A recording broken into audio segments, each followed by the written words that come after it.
Dan pada akhirnya ditemukanlah mayat Angeline terkubur di belakang rumahnya.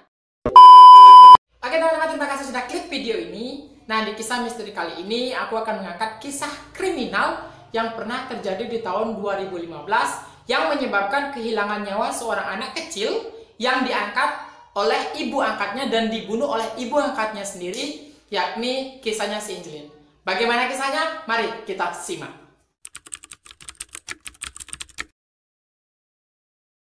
Angeline lahir pada tanggal 19 Mei 2007 di sebuah klinik di daerah Canggu sebagai putri dari pasangan seorang ibu yang bernama Hamidah dan seorang ayah yang bernama Ahmad Roshidi yang merupakan anak kedua dari 3 bersaudara. Namun keluarga ini memilih berpisah setelah lahirnya anak ketiga mereka, di mana si sulung tinggal bersama keluarga ayahnya dan si bungsu tinggal bersama neneknya di desa yang berbeda di Banyuwangi. Kemudian yang kedua, yakni si Angeline, tinggal di Bali, tepatnya di Jalan Sedap Malam nomor 26 Denpasar bersama Margriet Christina Megawe dan Douglas Starbird sebagai orang tua angkat. Angeline diadopsi oleh keluarga ini pada tanggal 22 Mei 2007, 3 hari setelah hari kelahiran putri kecil ini. Diadopsinya Angeline dilatar belakangi karena ketidakmampuan Ahmad Roshidi selaku ayah kandung Angeline untuk membayar biaya persalinan yang dilakukan di sebuah klinik yang beralamat di Jalan Padonan nomor 2 Ibu Beneng, Kuta Utara, Canggu, Bali.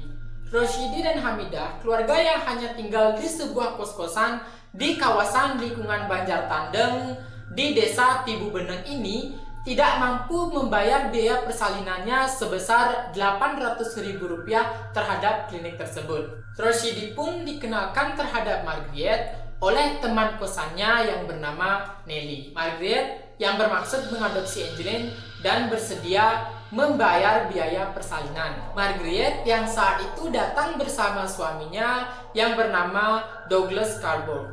Untuk keperluan tersebut, Margriet memberikan uang sebesar 1,8 juta rupiah terhadap Hamidah dan Roshidi guna untuk melunasi biaya persalinan sebesar Rp800.000 dan Rp1 juta biaya untuk merawat Hamidah. Proses pengadopsian pun hanya dilakukan di sebuah notaris yang berada di Denpasar yang tertulis dalam akte pengakuan pengangkatan anak pada tanggal 24 Mei 2007. Proses pengadopsian ini tidak sesuai dengan hukum karena tidak adanya pengesahan dari pengadilan. Sebagian isi dari akte tersebut tercantum bahwa Angeline tidak boleh menemui orang tuanya sebelum ia berumur 18 tahun, bahkan begitupun sebaliknya.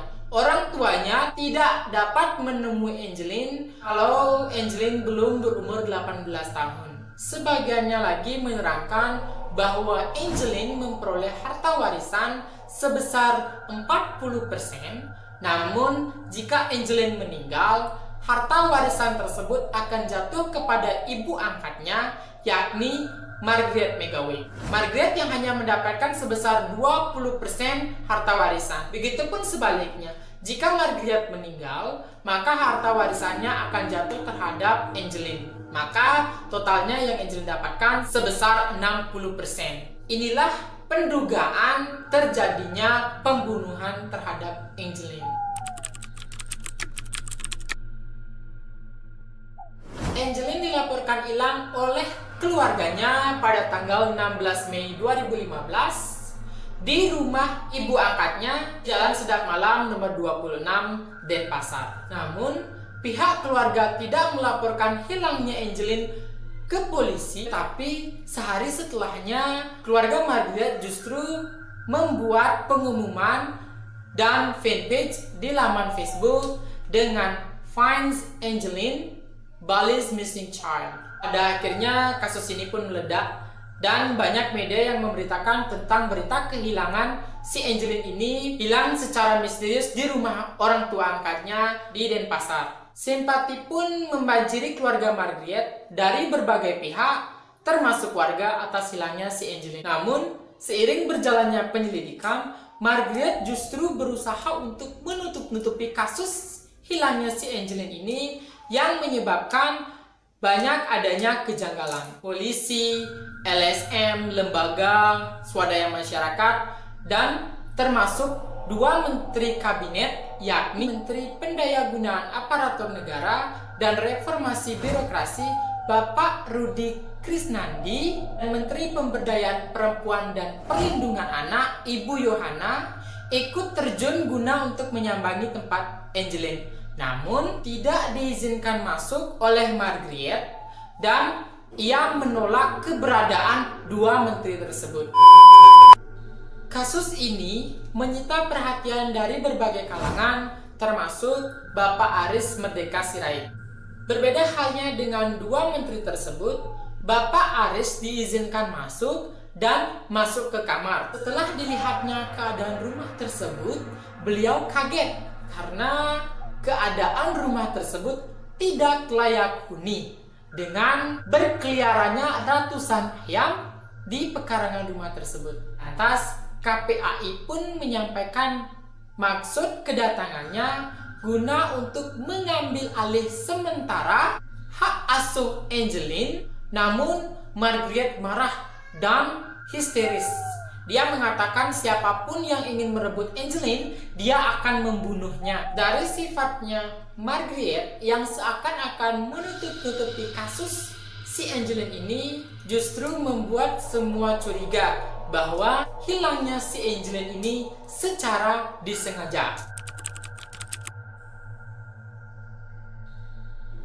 Karena tidak diizinkannya polisi masuk untuk memeriksa keadaan rumah Margaret, maka polisi pun mengatur siasat akan masuk ketika Margaret meninggalkan rumahnya. Polisi pun berhasil masuk ketika Margaret meninggalkan rumah guna untuk membeli perlengkapan bahan makanan di rumahnya. Dan pada akhirnya ditemukanlah mayat Angeline terkubur di belakang rumahnya pada hari Rabu tanggal 10 Juni 2015, di mana jasadnya sudah dalam keadaan membusuk yang terkubur hanya sedalam 1,5 meter, di mana mayat Angeline ditemukan dalam posisi kaki tertekuk dan sedang memeluk boneka kesayangannya terbungkus plastik di bawah pohon pisang di dekat kandang ayam.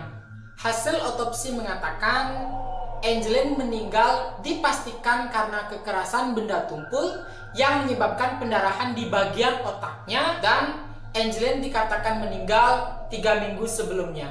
Selain itu, luka-luka memar juga ditemukan pada wajah, leher, anggota gerak atas dan bawah, luka bekas sulutan rokok di punggung bagian kanan, dan di leher korban ditemukan luka lilitan tali plastik sebanyak 4 kali lilitan. Kemudian Angeline pun dikuburkan di Banyuwangi, di tempat di mana kedua orang tuanya berasal.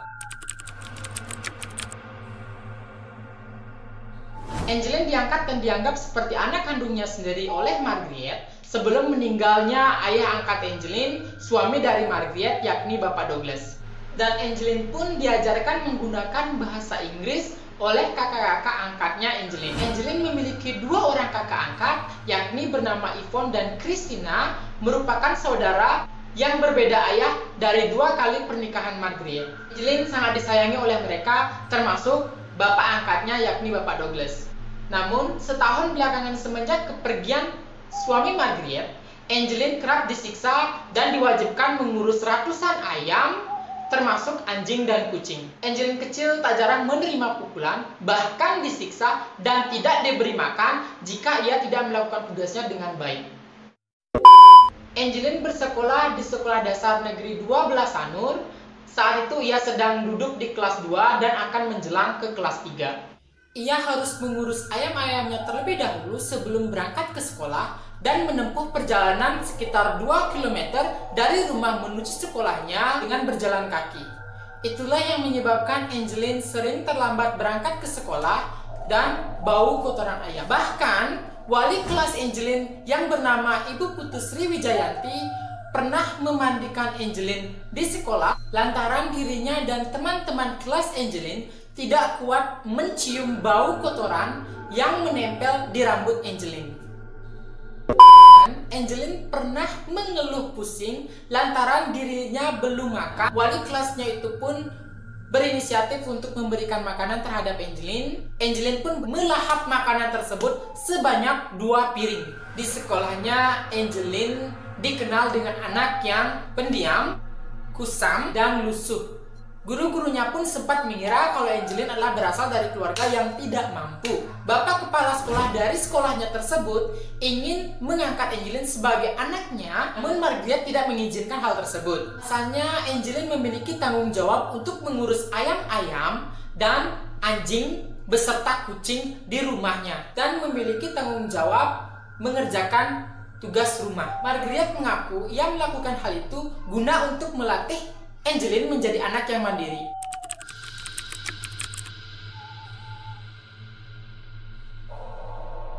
Akhirnya tersangka pun ditangkap atas tuduhan pembunuhan Angeline. Nah, di sini ada 2 tersangka, yakni tersangka pertama adalah Auguste, pembantu yang bekerja di rumah Margaret. Atas pengakuannya, sudah membunuh Angeline dan memperkosanya pada tanggal 16 Mei 2005 sekitar pukul 1 siang dan menguburkannya sekitar pukul 8 malam, di mana di tempat mayat itu ditemukan, yakni di bawah pohon pisang di samping kandang ayam. Tersangka kedua yakni ibu angkatnya sendiri, yaitu Margaret Christina McGawe, mana atas pengakuannya Agus, majikanlah yang menyuruh untuk melenyapkan si Angeline untuk menghilangkan jejak penyiksaan yang dilakukan terhadap Angeline. Ditetapkan sebagai tersangka pada 28 Juni 2015 atas kasus pembunuhan si Angeline ini. Pada 12 Februari 2016, Auguste divonis 12 tahun penjara dan denda sebesar 1 miliar dengan kasus pembiaran yang menyebabkan kematian pada Angeline. Dan pada tanggal 4 Februari 2016, Margaret pun ditetapkan dan dihukum penjara seumur hidupnya. Oke teman-teman, terima kasih sudah nonton video ini, dan jangan lupa klik like, comment, and subscribe, dan share kepada teman-teman kalian agar apa yang kalian tahu, teman-teman kalian juga tahu bahwa misteri ada di sekitar kita. Dan pesan dari kisah ini agar kita menjaga anak kita sebagaimanapun, seperti apapun, karena anak itu adalah sebuah titipan dari Sang Pencipta. Bye-bye, sampai jumpa di video selanjutnya.